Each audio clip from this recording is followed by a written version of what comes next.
In today's video, I'm going to teach you how to set up GST in Xero. To get started, sign into your Xero account.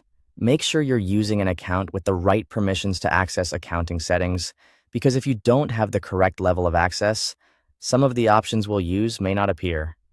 Once you're logged in and on the main dashboard, take a moment to confirm that you're in the correct organization, especially if you manage more than one business in Xero. This helps avoid making changes in the wrong account. Next, open the tax rates section. To do that, go to the accounting menu, then select accounting settings, and from there, click on tax rates. This area is where Xero stores the tax rules used for invoices, bills, and other transactions. If you're setting up GST for the first time, this is the exact place where you'll create or review the rate that applies to your business activity. Moving through the menus carefully is important here, since Xero includes a number of settings pages that can look similar. Once you're on the tax rates page, click New Tax Rate. This starts the process of adding a custom GST rate to your Xero file.